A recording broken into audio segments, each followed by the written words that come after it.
I was 3 months pregnant. They gave me 15 minutes to clear my desk. That's how it ended. Not with a conversation, not with compassion. Just a meeting invite labeled urgent. No subject line, no warning. No one made eye contact as I walked in. Just the head of HR, Lauren, with a manila folder already opened in front of her, the script printed inside. Her voice was polished, professional, and almost sympathetic in a way that made it worse. "Your position has been reevaluated," she said. "Due to restructuring, we're making adjustments that affect several departments." She paused, waited to see if I would interrupt. I didn't. "You've been a valuable contributor," she continued, "and we appreciate your work. This decision is in no way a reflection of your performance." The words felt rehearsed and meaningless. Because if it wasn't about performance, what else was it about? The answer sat between us like a secret no one wanted to say out loud. I was pregnant, and now I was disposable. No one came to say goodbye. No hugs, no farewells. The people I had shared late nights with, brainstormed campaigns with, and ordered takeout with after 10 p.m. They stayed in their offices, doors half shut, eyes locked on screens. I became radioactive the second HR called me in. My badge was deactivated before I even reached my desk. The woman from IT, who once complimented my shoes every Friday, escorted me like a stranger. "Sorry," she mumbled, not meeting my gaze. "This is just protocol. 15 minutes. That's what they gave me. 15 minutes to pack up 3 years of work. A lifetime of energy. A title I had bled for." I grabbed a small box they offered, too small for everything, but big enough to carry the shame. I didn't cry. I didn't speak. My hands shook as I unplugged my charger, lifted the framed photo of my parents, and carefully folded the fleece jacket I kept on the back of my chair. I left behind my custom coffee mug, the one that said, "Still figuring it out, still showing up." The walk to the elevator felt longer than my entire career. Every step echoed against the hardwood floors I used to feel proud walking on. And then silence. That strange kind of silence only glass buildings have polished hollow, pretending to be important. The elevator doors opened with a sterile chime. I stepped in. Alone. Box in hand. Eyes forward. 14th floor. The same floor where I'd once been celebrated. Where I led campaigns, where clients remembered my name, where I'd stayed late to fix other people's mistakes. The same floor where I used to think I was safe. As the doors closed and the elevator descended, 14, 13, 12, I could feel myself unraveling floor by floor, like each number was pulling away another layer of belief, another assumption that hard work was enough, that loyalty would be repaid, that being good meant being protected. By the time I reached the ground floor, I wasn't the same woman who walked in that morning. That version of me had been left somewhere between the beige conference walls and Lauren's carefully scripted lines. What was left wasn't sadness. It wasn't even rage. It was something quieter, something colder, something that I understood in that moment, that I hadn't just lost a job. I had been erased. And no one even looked up to notice. Rachel Hayes was 33 when she became invisible in a place where she'd once been celebrated. Head of marketing at Virion Media Group, a rising tech media conglomerate nestled in downtown Boston, she'd climbed from junior strategist to department lead in under 6 years. Colleagues once whispered her name with admiration. Boardrooms had applauded her instinct, and for a while she believed she was untouchable, too valuable to be excluded. She was wrong. The office she once considered a badge of arrival sat on the 14th floor, wrapped in floor-to-ceiling glass that glared down at the Charles River like it owned the view. Sleek hardwood flooring echoed with the sound of shoes that always seemed too expensive and too fast. A $12,000 espresso machine purred in the break room, but no one ever smiled near it. Conversations were rehearsed. Silence was cold, calculated, chrome sharp. Even the plants looked curated by someone with a branding degree. Rachel had known how to play this world, at least until her body began to change. She hadn't planned to announce her pregnancy that morning. It was still early, barely the end of the first trimester. and she'd wanted to wait until after the next doctor's appointment. But after back-to-back meetings, when she'd refused a second latte and placed a gentle hand on her belly in passing, someone noticed. Someone always does. Lauren Bennett from HR had stopped her in the hall, lips pursed in that signature smile Rachel had never trusted.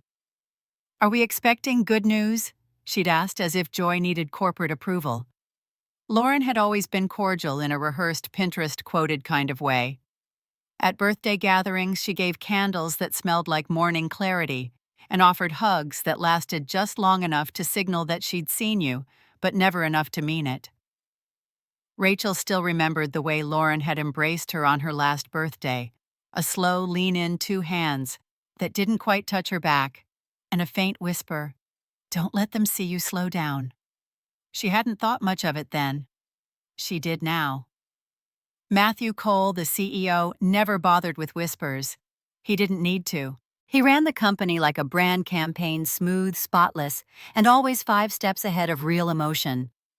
Handsome in that airbrushed kind of way, his suits were tailored within an inch of their lives, and his voice never rose above the calm tempo of a man who'd never been contradicted in public.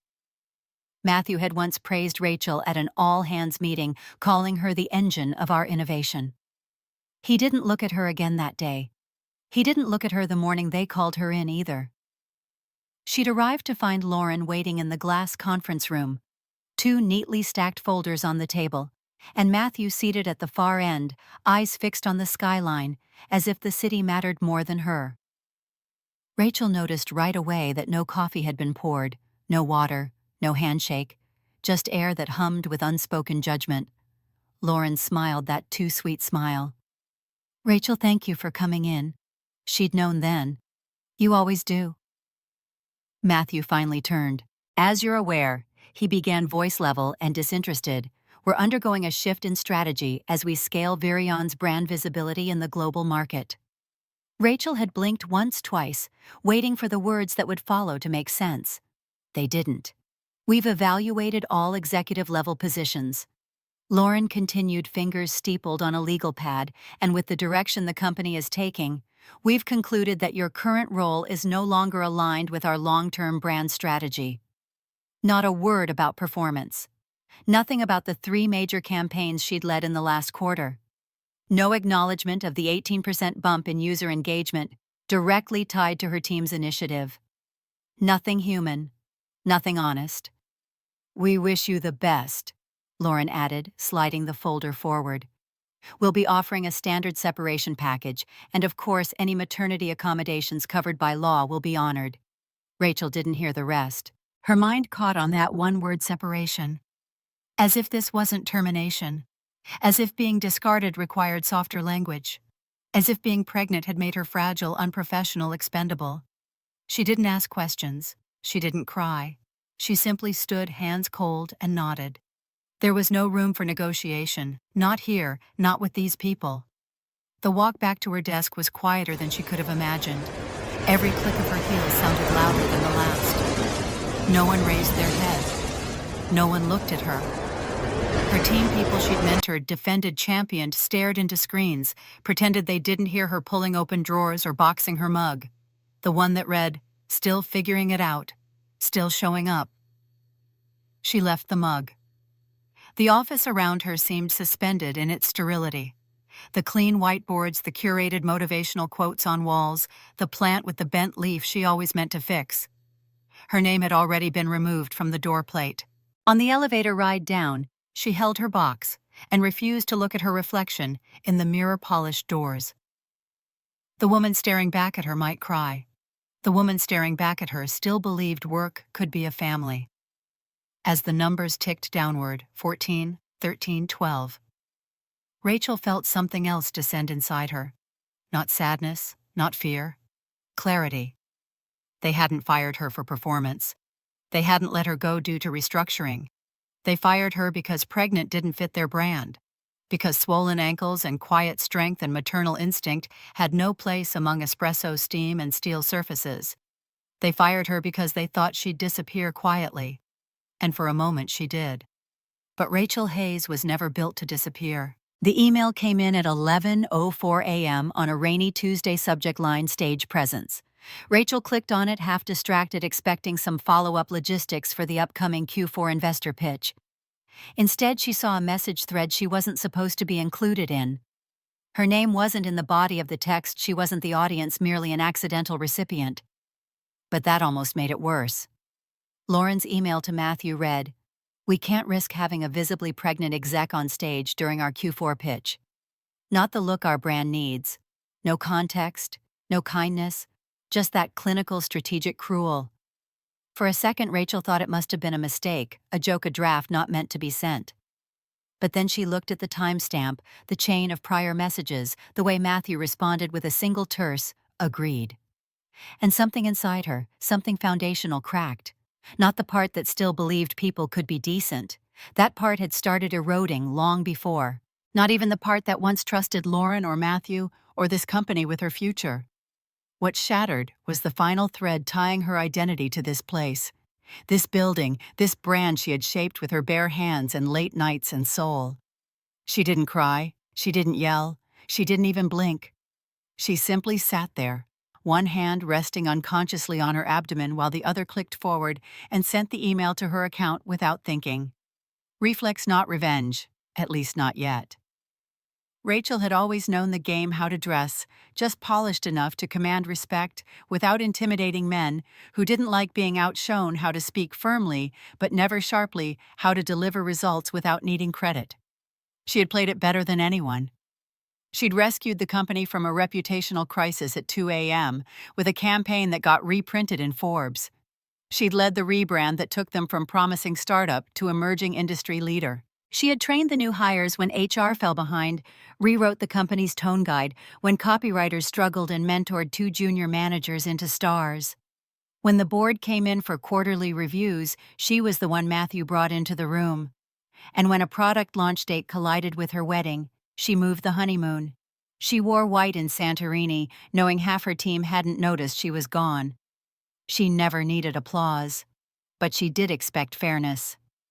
She had thought naively, perhaps, that her work would speak louder than her body, that her ideas would protect her position more than the curve of her belly would threaten it.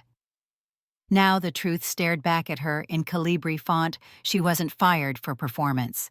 She was erased for visibility. She had made herself too obvious, too present, too female.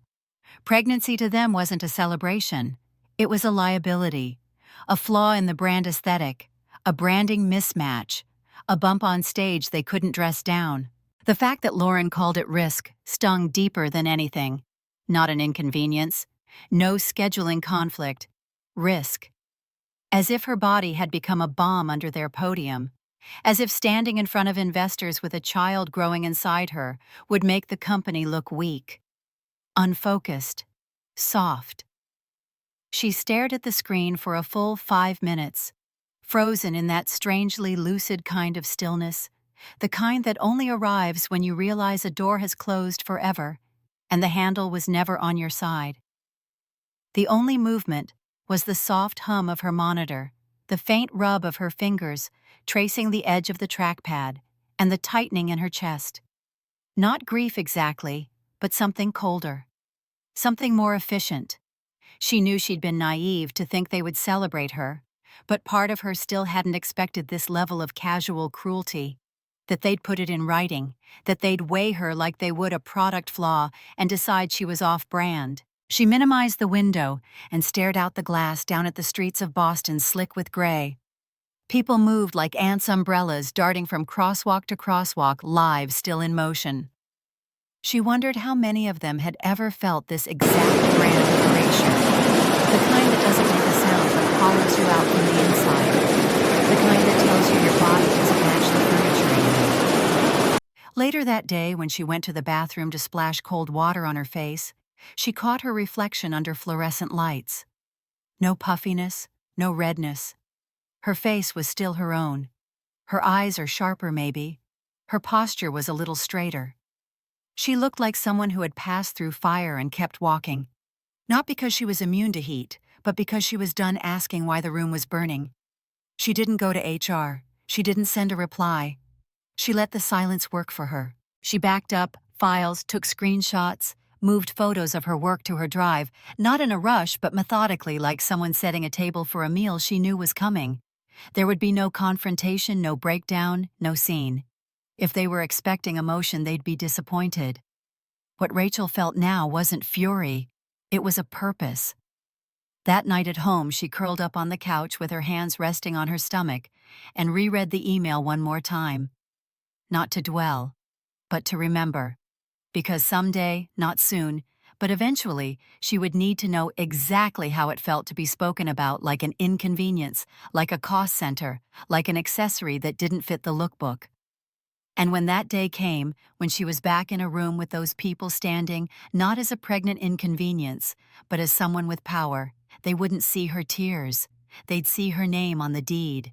And then maybe she'd risk putting that email on a wall somewhere, framed, backlit, a reminder of the exact moment they mistook her silence for surrender. Rachel didn't post anything online. She didn't write a bitter blog or tweet out some clever passive-aggressive takedown that would have earned a few likes and then disappeared into the ether. There were no phone calls to lawyers, no dramatic exit interviews, no press leaks or burner accounts. She didn't even tell many friends. It wasn't because she didn't care. She cared deeply, but because the time for emotion had passed.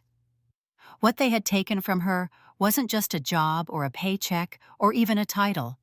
What they'd taken was the illusion that anything she did, no matter how good, would ever insulate her from being seen as replaceable the moment she became inconvenient. And from that clarity, a strange, quiet power emerged. Her revenge wouldn't be loud. It wouldn't be public. It would be built brick by brick with the kind of precision they had never imagined her capable of because they never bothered to look past her performance. They thought the pregnancy made her soft. They didn't realize it made her sharper. She moved out of Boston quietly. The apartment lease was up and the city no longer felt like a place worth staying. She packed her things and drove up to Vermont to her sister Megan's place, a modest colonial with a wraparound porch, 3 acres of breathing room, and a nursery already painted in soft greens and creams. Megan had always been the opposite of Rachel, less corporate, more grounded, a high school art teacher who believed in long walks and herbal tea. Rachel hadn't visited in years. But when she showed up 6 months pregnant and a little too composed, Megan didn't ask questions. She simply made up the guest room and told Rachel to take her time. So Rachel did. She spent the last months of her pregnancy in silence. No headlines, no status updates, just long walks through open fields and the rhythmic sound of winter settling into the trees. She journaled. She cooked. She listened. And late at night, when sleep wouldn't come and the baby pressed against her ribs like a silent metronome, she opened her laptop and began to learn. At first, it was just reading. Articles about commercial real estate trends post-COVID. Videos on zoning laws, tax codes, rent-to-value ratios. She watched interviews with developers, read quarterly reports, even joined a private online forum of female investors, quietly observing, occasionally commenting under a pseudonym. She learned the language. She downloaded sample spreadsheets, printed out floor plans of vacant buildings, started thinking in terms of cash-on-cash returns and cap rates instead of campaigns and click-throughs.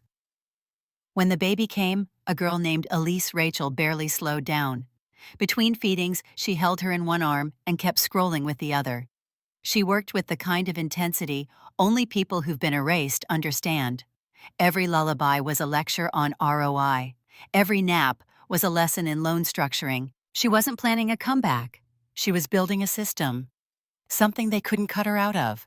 Something she could hand down one day if she wanted to. Something that wouldn't care if she had a bump, a scar, or a child on her hip. 2 months in, she sent an email. It was short. She didn't need to explain. Ben Kim had been a client years ago when she was still at Virion, back when she'd helped him rebrand his first startup. They had clicked instantly, his no-nonsense style balanced by a dry humor and her ability to translate vision into action. Over the years, he'd moved into private investing, built his own fund, and once told her over whiskey at a hotel bar in Denver, "If you ever get sick of making other people rich, come build something with me." At the time, she'd laughed, said she was fine where she was, comfortable, safe. That night felt like a lifetime ago now. This time, she wrote him with purpose. Subject line, "You still building body." I have an idea. Women. Buildings. Boston. Call me. He called the next day. No small talk, just tell me. She did. She told him about the data she'd been collecting. How commercial buildings in mid-tier metro areas were bleeding vacancy rates post-pandemic. How women-led startups were struggling to find workspace that was safe, flexible, and community-driven. She told him about the strip of properties near South Station, the abandoned warehouse with perfect zoning, the half-empty towers once filled with tech bros and overpriced coffee. She talked numbers. She talked strategy. She told him she didn't want to flip. She wanted to own. To build a legacy model for women-led businesses, incubation floors, flexible leases, on-site childcare, financial education built into the lease terms, a building not just for profit but for power. Ben listened, quiet, thoughtful. Then, "You have a plan?" Rachel smiled into the phone. "I have 3. The seed was planted." Over the next 2 weeks, they exchanged term sheets. She sent him her projections. He sent her contacts. She revised. He revised. Eventually, she took a lease down to Boston for the first time, not to walk the old routes she used to take to work, not to see what was left of her past, but to meet with 2 other women Ben had introduced her to. A financial analyst from Cambridge who specialized in real estate risk, and a retired architect turned urban accessibility advocate. All of them women. All of them underestimated. All of them ready. They incorporated a company under the name Marrow, because that's what women like them were, not skin deep, not surface level, but made of the innermost core, the thing you can't scrape away. Rachel became the chief strategy officer. Her daughter slept through their first board meeting swaddled in a carrier at her chest. She never mentioned the email. She never said the names Matthew or Lauren or Virion aloud. She didn't need to.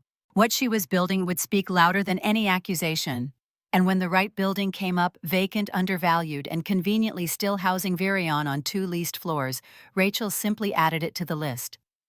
Because planning isn't about revenge, it's about remembering exactly how silence can become structure, and how strategy, when wielded with care, is louder than rage.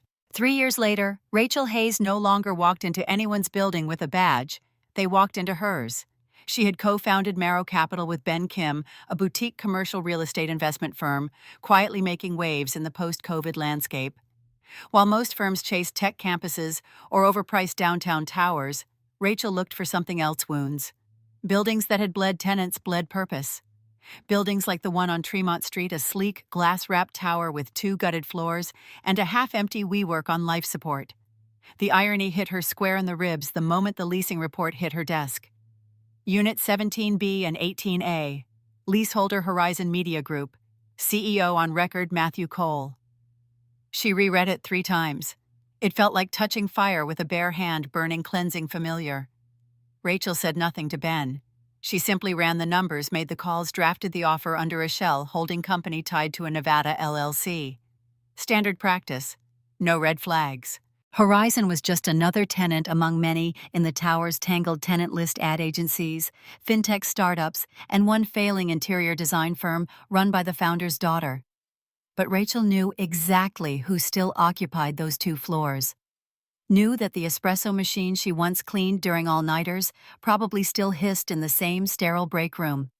Knew Lauren Bennett's glass office faced northeast too bright after 2 p.m., she always complained. She remembered that Matthew had once had the chairs in the boardroom reupholstered in gray leather because blue doesn't test well on camera. Those small details, once invisible, now served as targets. The purchase went through quietly, without a press. No ribbon cutting, no PR blast. Marrow had taken control of the building and allowed existing leases to run their course at first. For 9 months, Rachel watched.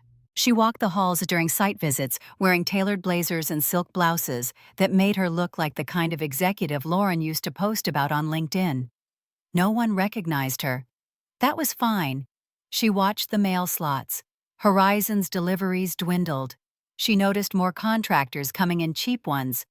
The second floor signage went from polished glass to matte plastic. Rachel reviewed their rent history, quietly flagged late payments. She knew that they were hiding, hemorrhaging clients, declining morale, and debt restructuring, dressed up as creative pivots. One Thursday morning, she walked past the reception desk and saw the new HR manager, young, anxious, probably not even born, when Rachel started her career trying to explain to a FedEx driver why there was no one left on floor 18 to sign for packages. That night, Rachel met with legal. "We want to optimize the portfolio," she told them, calmly reviewing lease terms. "The ROI doesn't justify carrying tenants with 6-month delinquency buffers and declining performance metrics." Her attorneys agreed. They drafted the notices. On paper, it was a business decision, nothing personal. But Rachel printed the final notice herself, slipped it into a courier envelope, walked it into the building, rode the elevator to the 17th floor, and handed it to the receptionist, who didn't know my name. "For Mr. Cole," she said simply, before walking out. The letter was crisp, professional. It gave them 30 days to vacate. No negotiation, no extensions. It cited contract violations, a portfolio realignment, and market repositioning. All real, all true. But beneath every legal clause pulsed a quiet message: "I saw what you did. I rose higher. And now I decide who stays." A week later, an email came from Horizon's legal team requesting a meeting to explore potential alternatives. Rachel declined, firmly, politely, irrevocably. Then she went back to work. Her new building. Another acquisition was underway, a converted warehouse for Black and women-owned co-ops with built-in childcare on the mezzanine level. No corner offices, just open air, open doors, and people who looked like they belonged in every room. Rachel sat at her desk that evening and looked at the Boston skyline. Horizon's office lights were still on. She imagined Matthew standing at the window, staring out into the city he once owned, wondering who had done this. I wondered when the power had shifted, wondering how he missed it. He hadn't missed it. He just refused to believe someone like Rachel could come back stronger, sharper, and armed with capital. But she had. And now he had 23 days left. It was Monday morning, precisely 9:00 a.m., and the four of them were already seated at the long, gleaming glass table on the 17th floor. The same table where years earlier Rachel had once been quietly excused from her career. The conference room hadn't changed. The massive framed print of a grayscale cityscape still hung behind the head chair.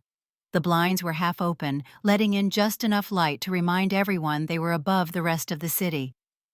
Matthew Cole sat where he always did, at the far end, spine upright, fingers interlaced, dressed in a suit he likely hadn't earned in months. Across from him, Lauren Bennett typed into her laptop, pausing only to check her watch twice. She hadn't smiled once since arriving. Two unfamiliar faces sat to their left, a fresh VP of strategy, and someone new from HR, both younger, nervous, underbriefed. All they'd been told was that Marrow Capital, the new owners of the building, wanted to meet to discuss the future of the lease. Nothing about this felt like a conversation. The silence in the room was taut, expectant. Then came the sound, heels measured and deliberate, approaching from the hallway. The receptionist had said the rep from Marrow would be arriving promptly. No one stood. The door opened. Rachel Hayes stepped inside. Tailored navy suit, simple pointed heels, hair pulled back in a sleek twist. No jewelry except for a watch, silver minimalist exact. She didn't pause, didn't scan the room, didn't acknowledge Lauren's stiff smile or the flash of confusion in the new VP's eyes. She simply walked the length of the table like she'd always belonged there and set a manila envelope down in front of Matthew. "I'm here on behalf of Marrow Capital," she said, her voice steady, not loud but deeply clear, like water over steel. "This is your formal notice of lease termination. You have 30 days to vacate the premises."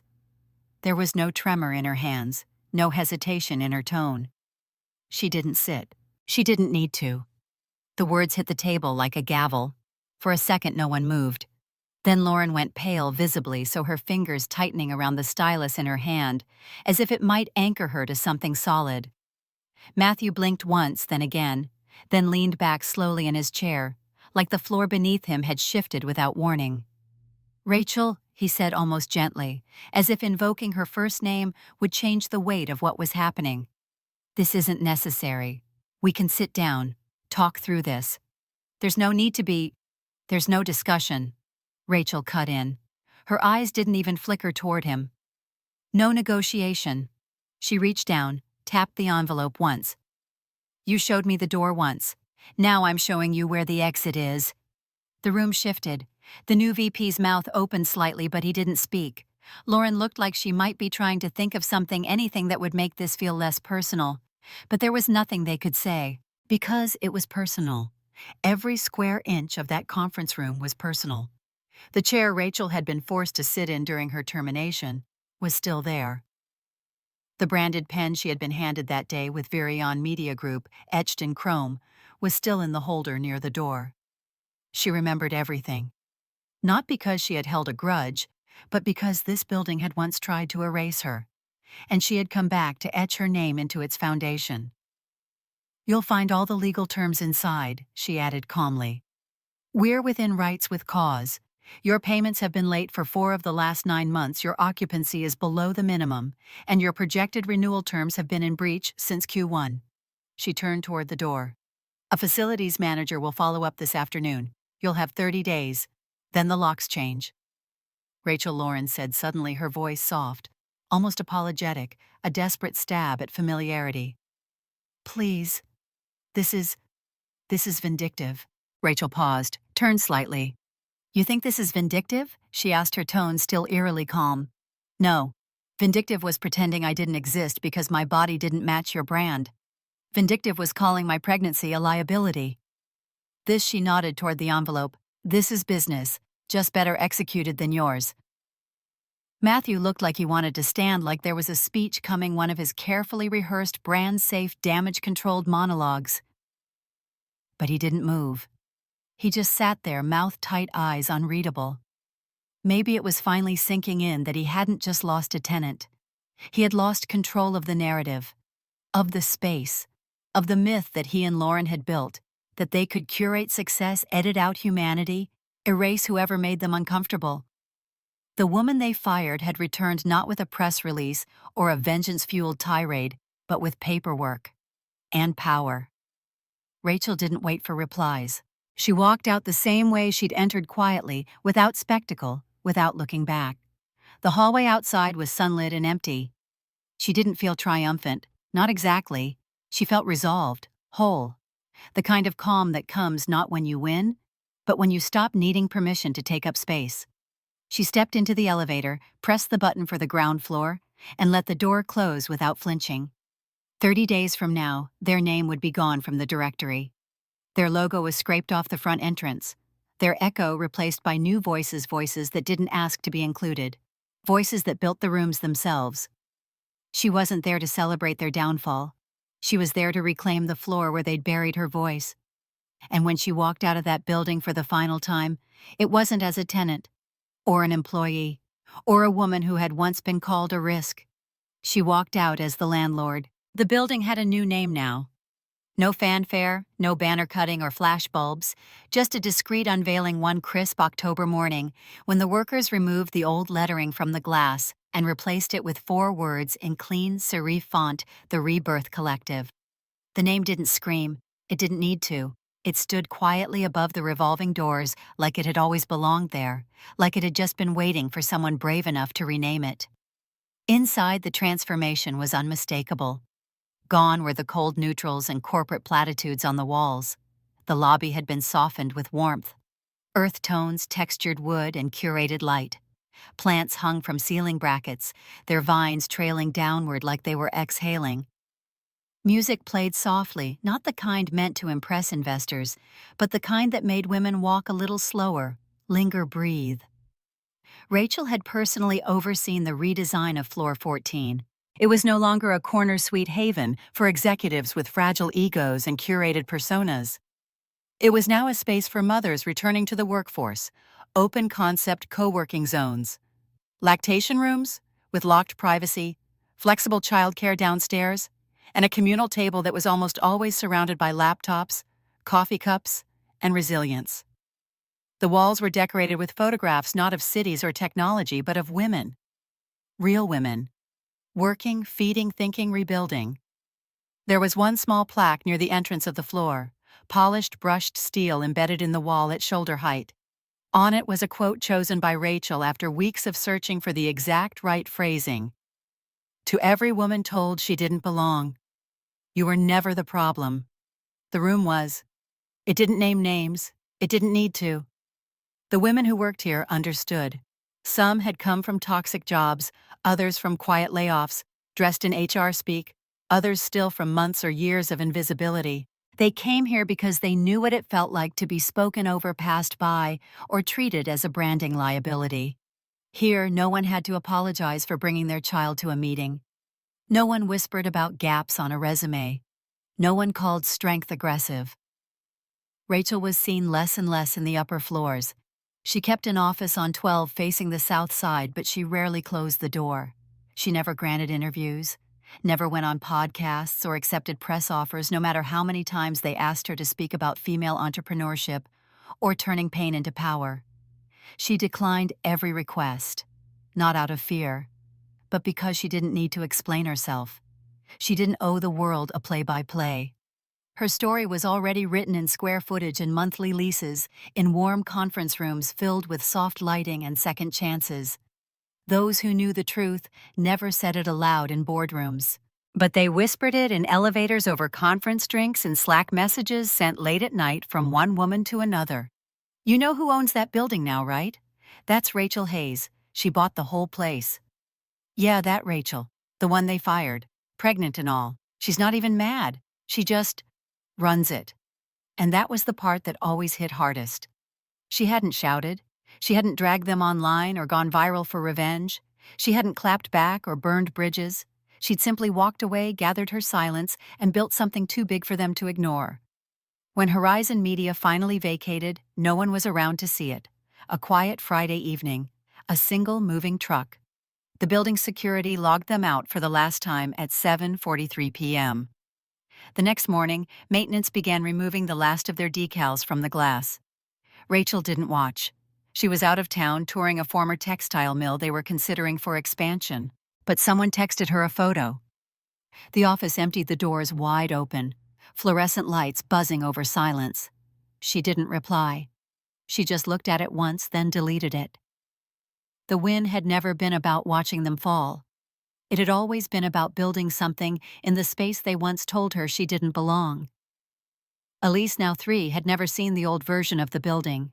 To her, it had always had soft chairs and books and other toddlers coloring quietly on washable rugs. Sometimes she'd tug at Rachel's sleeve and ask if she could go to Mommy's big house with the toy shelf. Rachel would smile, nod, and carry her through the lobby like they owned it. Because they did. Elise wouldn't know for years what her mother had done to reclaim that space, not just for herself, but for every woman who'd been quietly shown the door while the room applauded someone less threatening. She wouldn't know what it meant for her mother to take the very structure that once tried to reduce her and turn it into a sanctuary. She wouldn't need to. That was the point. Rachel had already broken the pattern. She had already rewritten the rules. Now other women could walk through those doors without knowing the fire that had once lived there. They didn't have to fight in the same way. They just had to work and grow and rest. That was the legacy. That was the win. And Rachel? She just kept building.